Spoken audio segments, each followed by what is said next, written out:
Muy buenas tardes a todos y bienvenidos un día más al invitado de Radio Francia Internacional. El dibujante argentino Serguei acaba de publicar Le Tango du Dessinateur, el tango del dibujante, magnífico libro en el que encontramos textos y una recopilación de dibujos que este humorista gráfico viene publicando en el diario francés Le Monde desde hace casi 40 años. J'ai brandi mon crayon pour dessiner ma propre évasion dans un monde d'ordinateur. Je gratte ma mine sous les néons pour chercher les filons de ce que l'on appelle bonheur. Je vous contemple, j'ai pas de temple, je suis un simple compositeur. Ma chère madame, faites attention. Vos roses s'effanent même en plastique. Et dans vos jardins technologiques, tout ce qu'on fabrique n'est qu'illusion. Y precisamente para hablarnos de este libro y de su trayectoria en el humor gráfico, pero también de su faceta de pianista y compositor, estábamos escuchando, cantando su tango del dibujante. Serguei ha sido tan amable de venir hasta nuestros estudios. Muy buenas tardes, Serguei. Buenas tardes, Jordi. Y sobre todo, muchísimas gracias por haber hecho el esfuerzo de venir hasta nosotros. Un placer. Permíteme, Serguei, que recuerde a nuestros oyentes que has nacido en Buenos Aires en 1956, si no me equivoco, y que muy pronto, con solo 17 años, ganas el primer premio del concurso de humor argentino, de un concurso célebre de humor argentino, con el libro Serguei o no Serguei. Acabaste respondiendo a esa hamletiana pregunta. Sí, digamos que monté ciertas marchas de la escalera, pero yo había hecho proyectos mucho más ambiciosos. Y hay que hacer proyectos ambiciosos. Esta parte de mi vida me hace pensar, porque caímos justo en la época en que yo tenía 17 años, había un programa que se llamaba Volver a Vivir en la televisión argentina, y es exactamente lo que me parece que estoy haciendo. Fue muy importante para mí, fue importante porque eso me lanzó en toda la carrera. Yo estaba ya publicando a los 14 años, desde los 14 años en revistas, y cuando hice ese libro fue como si entrara en las órdenes, entrara en el convento. Y cada día me impuso una disciplina, trabajaba a la noche y durante el día dormía. A la noche tenía siempre 1, 2, 3, 4, 5 ideas y bueno, no las puse todas, pero como el jurado era muy importante con Brascol, Andrew y Quino, nada más y nada menos. Cuando me anunciaron, cosa graciosa, estaba asombrado porque mucha gente ha participado, muchos humoristas, dibujantes, grandes dibujantes han participado a ese concurso, pero yo me lo hice mío, de cierta manera, porque le había consagrado tanto gusto, tanto tiempo, y ese régimen nocturno. El jurado finalmente respondió a la pregunta Serguei o no Serguei. Dijo Serguei. Eligieron Serguei. Sin duda. A mediados de los 70, Serguei, dejas Argentina en plena dictadura militar. El ambiente no estaba para bromas, ¿no? No estaba para bromas, pero de manera muy paradojal, los militares no se sentían realmente concernidos por dibujos o por un humor de segundo grado. No entendían nada. Eso no era el peligro. Yo saqué en mi libro, en ese libro que gané, estaban ya los militares, y yo saqué dibujos contra los tres poderes: la oligarquía, la iglesia y los militares. Y el libro salió, se vendió y ganó un premio. Así que, lo terrible fue cuando uno conocía gente que desaparecía, y ahí sí, a uno lo anotaban en una lista. porque las calles de las mesas de los bares donde íbamos y todo eso se vaciaban. ¿Y qué le pasó a este? Ah, ¿no te enteraste? Y todo eso parecía un sueño. Dice, no, pero no es cierto, no es cierto, todo eso no. Y las mesas seguían vaciándose hasta que el tono se ponía mucho más grave. Ya sabíamos que era cierto, que la gente recibía la visita de la Ford Falcon verde y desaparecía. Y desaparecía. Si no hubieras venido a Europa, quizás hubieras desaparecido también. Yo vine a Europa y me enteré acá que yo estaba en una lista, en la plaza de Chilly, donde se encargaban de los refugiados, dar el régimen de refugiados. Y a mí me lo querían dar, yo dije no, porque mucha gente, cuando yo iba a vender dibujos, a mostrar mi press book, es decir, mostrar todo lo que yo había hecho en Argentina y lo que yo había comenzado a hacer en Francia, me decían, pero si vos dijeras que vos sos refugiado, te abrimos grandes las puertas y todo, así. Sí, yo ya conocí gente así, que no valía nada, pero tenían jugaban la carta de refugiado. De refugiado. Y yo digo, no, yo no quiero ser aceptado como refugiado, yo quiero que me recompensen por lo que valgo. Por supuesto. Y bueno... Precisamente en el 82 empiezas a colaborar con Le Monde. Cuéntanos, ¿cómo fue vuestro encuentro, Sergueï, con Le Monde? Bueno, yo en ese momento dado, yo había ya publicado mucho en París, en el École de Savane, hacía historietas. Tengo que decir que en esa época yo no hablaba el francés. Y que tenía una amiga que me hice acá, pero más bien mejor, que me traducía, yo le traducía al inglés, y ella del inglés me traducía al francés. Los globitos de la banda de cine, de la historieta en francés. Y trabajaba para Enfant Magazine, Le Monde de la Musique, trabajé para muchas cosas, pero yo estaba asombrado de una cosa. La gente acá tiene que estar labelizada, tiene que tener un label, tiene que tener que corresponder a algo en la vida y no a otras cosas, y no es tuya tú, y nadie lo cree. La macana es que a mí me gusta escribir, me gusta hacer el dibujo y me gusta hacer la música y cantar.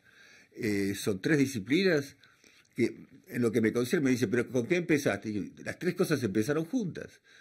A nadie se le ocurre criticar a Leonardo da Vinci porque hacía de todo. Lo criticaron también. También quizás en la época, ¿no? Quizás. Yo no pretendo llegar hasta esa comparación. Cuéntanos el encuentro con Le Monde. El encuentro con Le Monde pero tenía que empezar por eso, porque después, más tarde, quise tomar vacaciones, y esas vacaciones me las impuse en Auvergne, en Aurillac, donde conocí a alguien. Solamente su nombre. Me habían dicho, si tenés un problema, va a andar a ver.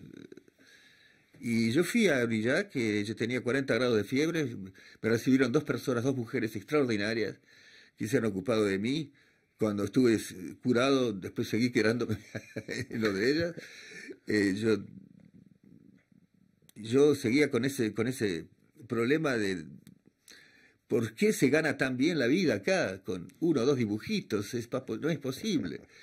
Y yo quería aprender todo de Francia. Y yo digo siempre a la gente que se va en vacaciones a Grecia, a Italia, ¿por qué no van a conocer la Francia? Sobre todo los parisinos que vienen acá. Yo digo, tienen un país maravilloso, con una variedad de culturas, de arquitecturas, de paisajes. Bueno, yo ahí aprendí el francés y al mismo tiempo empecé a tener ganas de volver a París. Volví a París un weekend, el viernes, y después tenía el weekend, hasta el lunes. Y yo me habían aconsejado de ir a Le Monde porque en ese momento tenía unas páginas en suplemento con ilustraciones, con dibujos. Y la persona que me recibió, el responsable de todo eso, me dijo, mirando mi pressbook, muy lindo, esto sí nos interesa, pero lo vamos a llamar.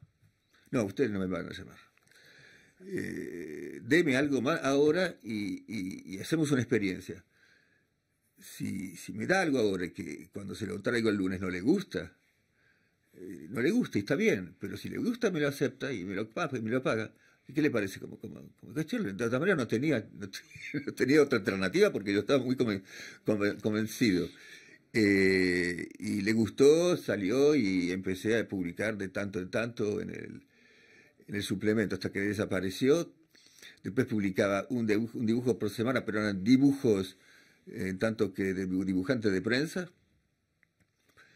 Y más tarde, era en el 83 ya, y más tarde en los 84 empecé a hacer muchos más dibujos para el Le Monde Livre, hasta que, bueno, me casé con el diario.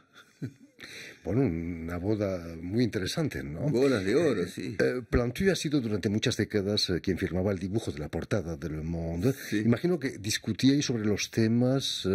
¿Había una conferencia de redacción, quizás? Hay quienes iban, yo no iba nunca. Sí, eso era un poco Daniel el Travieso. No me interesaba eso porque todos teníamos que estar parados y no se decía nada en particular. Se pasaba en revista los temas y todo eso, pero después, de todas maneras, más tarde me enteraba. Y a Jean Plantu yo nunca lo vi trabajando. Tenía su gran bureau, oficina. Yo en esa época estaba hasta el 85, tenía que escuatear. Se puede utilizar ese término. Por supuesto. Otras oficinas, y fue muy lindo porque era otra época. Le Monde era un diario de familia, era una familia, Le Monde, y como era ineluctable que tarde o temprano se transforme en una empresa. Y bueno, en esa época nos divertíamos mucho. Yo encontré ciertas personas que trabajamos juntos. Y hacíamos locuras, jugábamos al tenis con pelotas de papel y todos era gente importante que era corresponsales en Washington. Y un día yo estaba durmiendo la siesta, porque es muy importante para mí la siesta, sobre todo acá en París. La gente no concibe eso, pero... Y dormí la siesta en la oficina de uno de los jefes. Bajo su mesa, bajo su escritorio. Y hubo una persona, un gran dirigente africano fue invitado, y cuando me vio ahí, dice: ¿tienen ese tipo de problemas acá con los... Es un sin techo, seguramente. Pensaba que yo estaba muerto, tal vez. Terrible. No, pero lo que quisiera decir es que nunca he practicado, trabajé con otros diarios y revistas, pero Le Monde era un mundo aparte, es el caso de decirlo. Y sigues colaborando. Hoy, esta mañana, estabas dibujando para Le Monde. Estuve trabajando y me di cuenta de una cosa hace un tiempo que fue muy gracioso, porque no había nada en la actualidad que yo no hubiese tratado antes, de todas maneras. Así que me dije, voy a pensar en un título, y el título me va a dar ganas de hacer el dibujo. Y así lo hice, y debe haber salido hoy. Hice un dibujo que se llamaba Cuento de una tarde canicular. Cuento de una tarde canicular. Ese título me gusta. Y después hice el dibujo. Hay que verlo el dibujo, no hay que contarlo. Lo veremos. Invito a todos los que pueden leer Le Monde de ver mi dibujo. Por supuesto. Si no, llamarme para que les cuente el dibujo. Volviendo al magnífico libro, Serguei, que acabas de publicar, Le Tango du Dessinateur, el tango del dibujante, es mucho más que un libro de dibujos humorísticos. Es una experiencia, no se hizo hasta ahora un libro así. Es decir, hay dibujos donde primero los dibujos no andan muy bien, no funcionan muy bien en el mercado francés. Pero esos libros no están, esos dibujos no están ahí para ilustrar mi texto, mi ficción, mi pequeño mini román, mini novela. Ellos forman parte de la historia.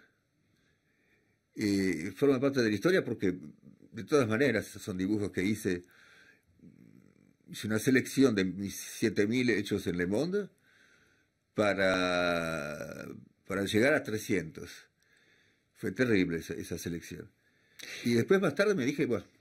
En tu novela corta, Sergei es secuestrado por una banda y le obligan a seleccionar dibujos en un montón. ¿Te sentías así cuando preparabas el libro, secuestrado, seleccionando dibujos? Ah, no, fue un placer hacer ese libro, porque hay gente que dice, no me metan en un cuento, en un libro, donde hay que atravesar 100 metros bajo tierra. Y se pasa de una manera subterránea, pero también underground, con todo lo que esa palabra implica. Y la palabra underground era en un momento dado culturalmente subversiva en América del Norte, Norteamérica. Pero al mismo tiempo fue una escuela, la escuela del underground. No me fié a eso para hacer ese dibujo. A mí solamente mi editora me dijo, haz lo que quieras, te tengo confianza, y bueno, pero te va a costar caro, le dije. Y no importa. Los hijos cuestan caro, ¿eh? Es cierto que es mi bebé y está creciendo conmigo. Yo decía que los dibujos forman parte de la historia, ¿no? Entonces, lo mejor es el consejo que yo doy de leer la historia y leerlo como un libro. En la portada vemos a Sergei quizás frente a un público que en tu novela corta dices que no es un público, es un tribunal. Es un tribunal. ¿Te sientes así juzgado como dibujante? Tengo ese miedo, soy paranoico. Soy un poco paranoico.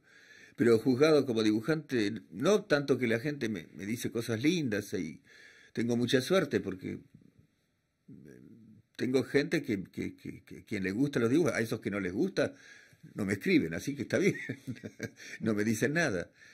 Pero por lo menos no me enteré de que deben haber gente que está contra la política de mis dibujos o la no política de mis dibujos, justamente. Ser gay o no ser gay, política o no política. Y en la no política yo ataco mucho mejor porque ataco de afuera. Nosotros respondemos ser gay a la pregunta ser gay o no ser gay. Muchísimas gracias por haber estado aquí con nosotros. Ya lo saben, Le Tango du Dessinateur, el tango del dibujante, del humorista gráfico argentino Sergei, ha sido publicado en Suiza por las ediciones Herodios. Y muchísimas gracias de nuevo, mucho éxito con este libro. Gracias. Permítanme también que dé las gracias a Vanessa Loiseau y a Julian Leng, quienes se han ocupado hoy de la realización del programa, y enviar también un saludo muy especial a nuestros telespectadores, porque también los tenemos que nos siguen en toda América Latina, seguro que también en Buenos Aires, gracias a una cadena de televisión internacional que se llama UCL, un canal Latinoamérica que emite desde Montevideo, del otro lado del Yo río. pienso mucho en Latinoamérica. Yo pienso mucho en Latinoamérica y les doy un saludo muy fuerte porque mis canciones se dirigen no solo a Argentina, se dirigen a toda Latinoamérica unida. Ahí quedó dicho. Unida, dije. Naturalmente. Y a ustedes, muchísimas gracias por su atención y les damos cita para una nueva edición de El Invitado de Radio Francia Internacional.